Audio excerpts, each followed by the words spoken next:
ವೀಕ್ಷಕರೇ, ನಮ್ಮ ದೇಶದಲ್ಲಿ ಯಾರಾದರೂ ಪ್ಯಾನ್ ಇಂಡಿಯಾ ಯೂಟ್ಯೂಬರ್ ಅಂತ ಇದ್ರೆ ಅದು ಹರ್ಷ ಸಾಯಿ ಎಂಬ ಏಕೈಕ ವ್ಯಕ್ತಿ. ಆತ ತೆಲುಗು ಭಾಷಿಕನಾಗಿದ್ರು ಕೂಡ ಬೇರೆ ಬೇರೆ ಭಾಷೆಯಲ್ಲೂ ಕೂಡ ಆತನ ಚಾನೆಲ್ಗಳು ಇದ್ದಾವೆ. ಅಲ್ಲೂ ಕೂಡ ಆತನಿಗೆ ಕೋಟಿ ಕೋಟಿ ಚಂದದಾರರು ಇದ್ದಾರೆ, ಅದು ಕೂಡ ಕೆಲವೇ ವಿಡಿಯೋಗಳಿಂದ. ಆದ್ರೆ ಇಡೀ ದೇಶದಲ್ಲೇ ಇಷ್ಟೊಂದು ಫೇಮಸ್ ಆಗಿರುವಂತ ಹರ್ಷ ಸಾಯಿ ಈಗ ಎಲ್ಲಿದ್ದಾರೆ, ಯಾಕೆ ಎಲ್ಲೂ ಕೂಡ ಕಾಣಿಸ್ಕೊಳ್ತಿಲ್ಲ, ಅವ್ರು ಯಾಕೆ ಯಾವ ವಿಡಿಯೋಗಳನ್ನು ಕೂಡ ಮಾಡ್ತಿಲ್ಲ ಎಂಬ ಪ್ರಶ್ನೆ ಅವರ ಅಭಿಮಾನಿಗಳಲ್ಲಿ ಮಾತ್ರ ಅಲ್ಲದೆ ಇನ್ನೂ ಕೂಡ ಅನೇಕರಲ್ಲಿ ಇರಬಹುದು. ಈ ನಿಮ್ಮ ಇದೇ ಒಂದು ವಾಹಿನಿಯಲ್ಲಿ ನಾವು ಹರ್ಷ ಸಾಯಿ ಬಗ್ಗೆ ಹಲವು ಸಲ ಚರ್ಚೆ ಮಾಡಿದುಂಟು.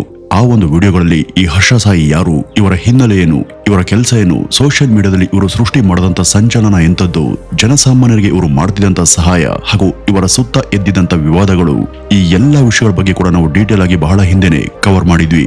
ಒಂದ್ ಕಡೆ ಹರ್ಷ ಸಾಯಿ ತಮಗೆ ಬರುವಂತ ಸೋಷಿಯಲ್ ಮೀಡಿಯಾದ ಆದಾಯದಲ್ಲಿ ಬಹುಪಾಲನ್ನ ಬಡವರ್ಗದ ಜನರಿಗೆ ಹೇಳ್ದೆ ಕೇಳ್ದೆ ಸಹಾಯ ಮಾಡುವಂತ ಉದಾರಿಯಂತೆ ಕಂಡ್ರೆ, ಮತ್ತೊಂದ್ ಕಡೆ ಅವರಿಂದ ದೌರ್ಜನ್ಯಕ್ಕೆ ಒಳಗಾದಂತ ಯುವತಿಯೊಬ್ಬಳು ಗಂಭೀರ ಆರೋಪ ಹಾಗೂ ಬೆಟ್ಟಿಂಗ್ ಆಪ್ಗಳ ಪ್ರಮೋಷನ್ ಇಂದಾಗಿ ಅವರೊಬ್ಬ ನಯವಂಚಕನ ರೀತಿ ಕಂಡಿದ್ದಿದೆ. ಈ ಎರಡೂ ಮುಖಗಳಲ್ಲಿ ಅವರ ನಿಜ ಮುಖ ಯಾವುದು?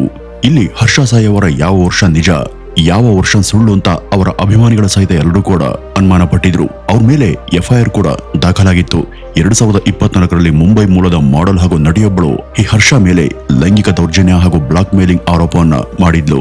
ನನ್ನನ್ನ ಮದುವೆ ಆಗುವಂತೆ ನಂಬಿಸಿ 2023ರಿಂದನೂ ಕೂಡ ನಿರಂತರವಾಗಿ ನನ್ನ ಮೇಲೆ ಅವರು ಲೈಂಗಿಕ ಶೋಷಣೆ ಮಾಡಿದ್ದಾರೆ ಹಾಗೂ ನನ್ನ ಖಾಸಗಿ ಫೋಟೋ ಮತ್ತು ವಿಡಿಯೋವನ್ನ ಸಂಗ್ರಹ ಮಾಡಿಕೊಂಡು ಬೆದರಿಕೆ ಹಾಕ್ತಾ ಇದ್ದಾರೆ ಅಂತ ಆಕೆ ನರಸಿಂಗಿ ಪೊಲೀಸ್ ಠಾಣೆಯಲ್ಲಿ ದೂರನ್ನ ದಾಖಲು ಮಾಡಿದ್ಲು. ಆನ್ಲೈನ್ ನಲ್ಲಿ ಅವರು ತನ್ನ ಪ್ರಭಾವ ಬಳಸಿ ನನ್ನ ಮೇಲೆ ಟ್ರೋಲಿಂಗ್ ಮಾಡಿದ್ದಾರೆ ಅಂತ ಬೇರೊಬ್ಬ ಯುವತಿ ಕೂಡ ದೂರನ್ನ ಕೊಟ್ಟಿದ್ಲು. ಇನ್ನು ಬೆಟ್ಟಿಂಗ್ ಆಪ್ಗಳನ್ನ ಪ್ರಮೋಷನ್ ಮಾಡಿ ಲಕ್ಷಾಂತರ ರೂಪಾಯಿನ ತಗೊಳ್ತಿದ್ದಾರೆ. ಇವರಿಗೆ ಸಮಾಜದ ಪರ ಯಾವುದೇ ಕಾಳಜಿ ಇಲ್ಲ.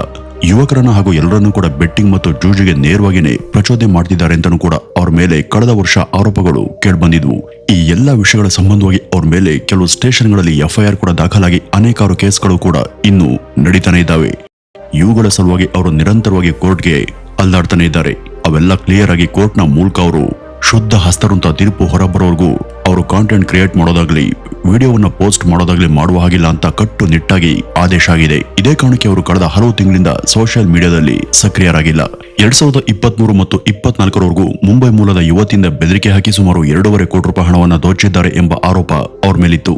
ಈ ಒಂದು ವಿಷಯವಾಗಿ ಸೈಬರಾಬಾದ್ ಪೊಲೀಸರು ಕೇಸನ್ನು ದಾಖಲು ಮಾಡಿ ದೂರನ್ನು ಕೊಟ್ಟಿದ್ದಂತ ಸಂತ್ರಸ್ತೆಗೆ ಧೈರ್ಯವನ್ನ ಹೇಳಿ ಅವರನ್ನ ಮೆಡಿಕಲ್ ಚಿಕಿತ್ಸೆಗೆ ಒಳಪಡಿಸಿದ್ರು. 2025ರ ಮಾರ್ಚ್ ನಲ್ಲಿ ಇವರ ಜೂಜಿನ ಪ್ರಮೋಷನ್ ಇಂದಾಗಿ ಹೋಟೆಲ್ನ ಕೆಲಸಗಾರನೊಬ್ಬ ಆ ಒಂದು ಆಪ್ ಅನ್ನ ಡೌನ್ಲೋಡ್ ಮಾಡಿಕೊಂಡು ಸುಮಾರು 1,000 ರೂಪಾಯಿ ಹಣವನ್ನ ಕಳ್ಕೊಂಡಿದ್ದ. ಹರ್ಷ ಸಾಯಿ ತನ್ನ ವಿಡಿಯೋಗಳಲ್ಲಿ ನೀವು ಜಸ್ಟ್ 20,000 ರೂಪಾಯಿ ಹಾಕಿದ್ರೆ ಶೇಕಡ 150% ಬೋನಸ್ ಬರುತ್ತೆ ಅಂತ ಪ್ರಮೋಟ್ ಅನ್ನ ಮಾಡಿದ್ರು. ಅದನ್ನ ನಂಬಿ ಆ ವ್ಯಕ್ತಿ ಹಣವನ್ನ ಕಳ್ಕೊಂಡಿದ್ದ. ಟೆಲಿಗ್ರಾಮ್ ನಲ್ಲೂ ಕೂಡ ಹರ್ಷ ಸಾಯಿ ಟಿಪ್ಸ್ ಎಂಬ ಗ್ರೂಪ್ ಅನ್ನ ರಚಿಸಿ ಅಲ್ಲೂ ಕೂಡ ಹರ್ಷ ಬೆಡ್ಡಿಂಗ್ ಆಡುವ ಬಗ್ಗೆ ಸಲಹೆಯನ್ನ ಕೊಡ್ತಿದ್ರು ಅಂತ ಹೇಳಲಾಗುತ್ತೆ. ಇಷ್ಟೆಲ್ಲ ಆರೋಪಗಳು ಅವ್ರ ಮೇಲಿದ್ರು ಕೂಡ ಹರ್ಷ ಮಾತ್ರ ಇವೆಲ್ಲ ಬೇಕು ಅಂತಾನೆ ಉದ್ದೇಶ ಪೂರ್ವಕವಾಗಿ ನನ್ನ ಮೇಲೆ ಹೊರಿಸಲಾದಂತ ಆರೋಪಗಳು ಅಷ್ಟೇ, ಇದ್ಯಾವುದಕ್ಕೂ ನನಗೂ ಸಂಬಂಧ ಇಲ್ಲ, ಸತ್ಯ ಸಂಗತಿ ಏನಂತ ಇಷ್ಟಲ್ಲೇ ಹೊರ ಬರುತ್ತೆ ಅಂತ ಅವರು ಹೇಳಿಕೆಯನ್ನ ಕೊಟ್ಟಿದ್ರು. ಹಾಗಾದ್ರೆ ಹರ್ಷ ಸಾಯಿ ತಾವು ಯಾವುದೇ ತಪ್ಪನ್ನ ಮಾಡಿಲ್ವಾ? ಅವರ ವಿರುದ್ಧ ಇರುವಂತ ಎಲ್ಲಾ ದೂರುಗಳು ಕೂಡ ಸುಳ್ಳ? ಅವರ ವಿರುದ್ಧ ಆಗದವರಿಂದ ಷಡ್ಯಂತ್ರ ಆಗ್ತಿದೆಯಾ? ಇಲ್ಲಿ ಯಾರು ಕೂಡ ಅವರ ತಪ್ಪನ್ನ ಒಪ್ಕೊಳ್ಳಲ್ಲ.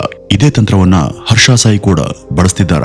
ಸದ್ಯಕ್ಕೆ ನಿಖರವಾಗಿ ಇದ್ರ ಬಗ್ಗೆ ಏನನ್ನೂ ಕೂಡ ಹೇಳೋದಕ್ಕೆ ಸಾಧ್ಯ ಇಲ್ಲ. ಆದ್ರೆ ಒಂದಂತೂ ನಿಜ, ಹರ್ಷ ಸಾಯಿ ಸೋಷಿಯಲ್ ಮೀಡಿಯಾದಲ್ಲಿ ಕಂಡಂತ ಅತಿ ದೊಡ್ಡ ಉದಾರಿ ಹಾಗೂ ಹೃದಯವಂತ ವ್ಯಕ್ತಿ. ಅವರಿಂದ ಈವರೆಗೂ ಸಾಕಷ್ಟು ಜನಕ್ಕೆ ಅಪಾರವಾದಂತ ಸಹಾಯ ಸಿಕ್ಕಿದೆ. ಬರುವಂತ ಆದಾಯದಲ್ಲಿ ಅರ್ಧಕ್ಕಿಂತ ಹೆಚ್ಚು ಪಾಲನ್ನ ಜನರಿಗೆ ಹಂಚೋದು ಅಂದ್ರೆ ಇದು ಖಂಡಿತ ಸಾಮಾನ್ಯದ ವಿಷಯ ಅಲ್ಲ. ಈ ಹರ್ಷ ಅವರನ್ನ ಭಾರತ ಸೋಷಿಯಲ್ ಮೀಡಿಯಾದ ಮಿಸ್ಟರ್ ಬೀಸ್ಟ್ ಅಂತಾನೆ ಕರೆಯಲಾಗುತ್ತೆ. ಮಿಸ್ಟರ್ ಬೀಸ್ಟ್ ಕೂಡ ಇದೇ ರೀತಿ ಯೂಟ್ಯೂಬ್ ಆದಾಯವನ್ನ ತುಂಬಾ ಜನರಿಗೆ ಕೊಟ್ಟಿದ್ದಾರೆ. ಅವ್ರ ಮೇಲೂ ಕೂಡ ತುಂಬಾ ಆರೋಪಗಳಿದ್ದಾವೆ. ಈ ಹರ್ಷ ಸಾಯಿ ಕಂತೆ ನೋಟುಗಳನ್ನ ಜನರಿಗೆ ಕೊಟ್ಟದ್ದು ಕೂಡ ನಿಜ. ಇದು ಎಷ್ಟರ ಮಟ್ಟಿಗೆ ನಿಜ ಅಥವಾ ಇದು ಬರೀ ಪಬ್ಲಿಸಿಟಿ ಗಿಮಿಕ ಅಂತ ಬೇರೆಯವರು ರಹಸ್ಯವಾಗಿ ಪತ್ತೆ ಹಚ್ಚೋದಕ್ಕೆ ಮುಂದಾದಾಗ ಇಲ್ಲ, ಅವರು ಸಹಾಯ ಮಾಡಿದ್ದು ನಿಜ ಅಂತಾನೂ ಕೂಡ ದೃಢಪಟ್ಟಿತ್ತು. ಇವತ್ತಿನ ಪೆಟ್ರೋಲ್ನ ದುಬಾರಿ ದರದ ಪರಿಸ್ಥಿತಿಯಲ್ಲೂ ಕೂಡ ಇಡೀ ಒಂದು ಬಂಕನ್ನೇ ಬುಕ್ ಮಾಡಿ ಅನೇಕರಿಗೆ ಉಚಿತವಾಗಿ ಅವರು ಒಂದ್ಸಾರಿ ಪೆಟ್ರೋಲ್ ಅನ್ನ ಕೊಟ್ಟಿದ್ರು. ಇಂಥ ವ್ಯಕ್ತಿ ಯಾಕೆ ಯಾರೋ ಅಸಹಾಯಕ ಯುವತಿಯನ್ನ ಮೋಸ ಮಾಡೋದಕ್ಕೆ ಮುಂದಾಗ್ತಾರೆ? ಹೀಗಿರುವಾಗ ಹರ್ಷ ವಿರುದ್ಧ ಮುಂಬೈನ ಆ ಯುವತಿ ಮಾಡದಂತ ಆರೋಪ 2 ವರ್ಷಗಳ ಕೆಳಗೆ ಎಲ್ಲರನ್ನೂ ಕೂಡ ತಬ್ಬಿಬ್ ಮಾಡಿತ್ತು. ಆದ್ರೆ ಹರ್ಷ ಮಾತ್ರ ಯಾವುದೇ ಆರೋಪಕ್ಕೂ ಹೆಚ್ಚು ವಿಚಲಿತರಾದಂತೆ ಕಾಣಲಿಲ್ಲ. ಪೊಲೀಸರು ಅವರನ್ನ ಕರೆದೊಯ್ಯುವಾಗ ಸುತ್ತುವರೆದಂತ ಮಾಧ್ಯಮಗಳ ಕಡೆಗೆ ಅವರು ನಗ್ತಾನೆ ಮಾತನಾಡಿ ಸತ್ಯ ಏನು ಅಂತ ಇಷ್ಟಲ್ಲೇ ಹೊರಬರುತ್ತೆ ಅಂತ ಹೇಳಿದ್ರು. ನಿಜವಾಗಿ ತಪ್ಪನ್ನ ಮಾಡದಂತ ವ್ಯಕ್ತಿ ಇಷ್ಟು ನಿರಾಳವಾಗಿ ಇರೋಕೆ ಸಾಧ್ಯನಾ? ಅವರ ಯೂಟ್ಯೂಬ್ ವಾಹಿನಿಗಳಲ್ಲಿ ಕಳೆದ 1.5 ವರ್ಷದಿಂದ ಕೂಡ ಯಾವುದೇ ಹೊಸ ವಿಡಿಯೋ ಬಂದಿಲ್ಲ. ಈಗ ಅವರು ಸದ್ಯಕ್ಕೆ ಎಲ್ಲಿದ್ದಾರೆ, ಏನ್ ಮಾಡ್ತಿದ್ದಾರೆ ಎಂಬ ಪ್ರಶ್ನೆಗೆ ಅವರು ಈಗ ತೆಲಂಗಾಣದಲ್ಲೇ ಇದ್ದಾರೆ. ಇದರ ಹೊರತಾಗಿ ಪೊಲೀಸ್ ಕೇಸ್ ಆದ ನಂತರ ಹರ್ಷ ಅವರು ಎಲ್ಲೂ ಕೂಡ ಕಾಣಿಸ್ಕೊಂಡಿಲ್ಲ. ಅವರು ತಮ್ಮ ಸುತ್ತಲೂ ಇರುವಂತ ಲೀಗಲ್ ಇಶ್ಯೂಗಳ ಜೊತೆ ಹೋರಾಟವನ್ನ ನಡೆಸ್ತಿದ್ದಾರೆ.